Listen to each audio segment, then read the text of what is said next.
I'll give you a wonderful example of what I mean about this ongoing agenda.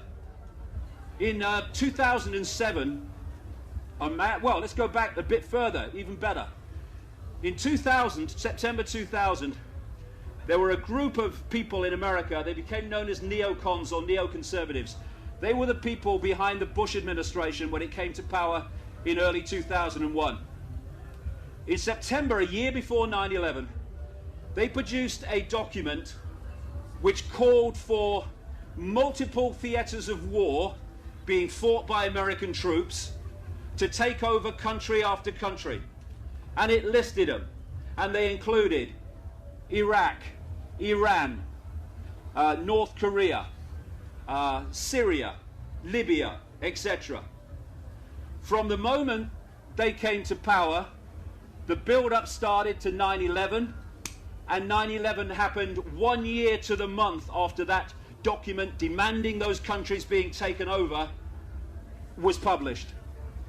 From that point, when Bush, those people behind the document came to power, they started picking off country after country, using excuses after excuses. Bin Laden, Afghanistan, Saddam, weapons of mass destruction, Iraq. But he's a Republican, right? Bush, he was a Republican. And over here, Blair, you always know when there's Blair's lying because his lips are moving, we all know that. And, you know, if there's ever a half-truth in a Blair speech, it's a typing error. And he was the one supporting Bush and saying, yes, there's weapons of mass destruction. And he's Labour, right? So we have choice, we have political choice. It's not that all these major parties are controlled by the same force, that's just a rumour.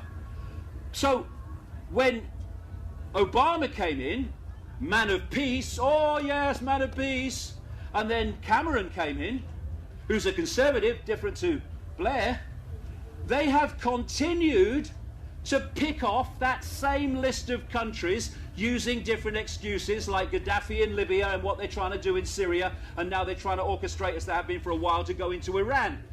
These excuses are not realities, they are perception manipulators to make the excuse to pick off this list of countries they've had since way back.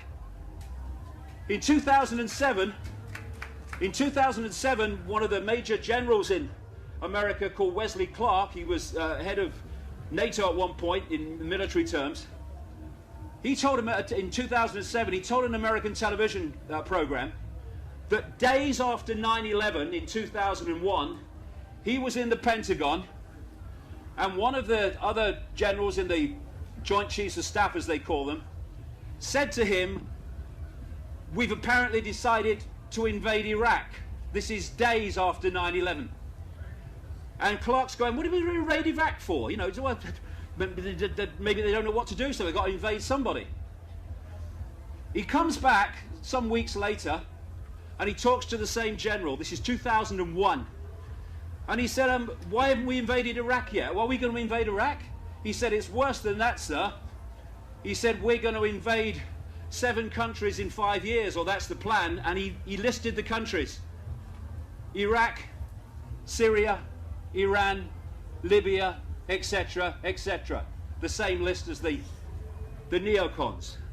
What we're seeing unfolding is not random events. It's random excuses to justify the events. And what is happened in Libya is that those so-called rebels were mercenaries, most of them, funded by the West to start the trouble. This is how it goes. This is how it goes. And it's gone the same in Syria. Stage 1, because this is a problem, reaction, solution being created. Stage 1, you fund and you arm the rebels. Then stage 2, they start shooting at government targets. Western media, Western politicians, and then when the government forces start shooting back, cue! He's killing his own people! We must go in and protect the people. You know how they protected the people in Libya? They bombed the shit out of them night after night. They don't care about people. This is not about protecting people. It is about protecting and advancing an agenda for the total enslavement of humankind.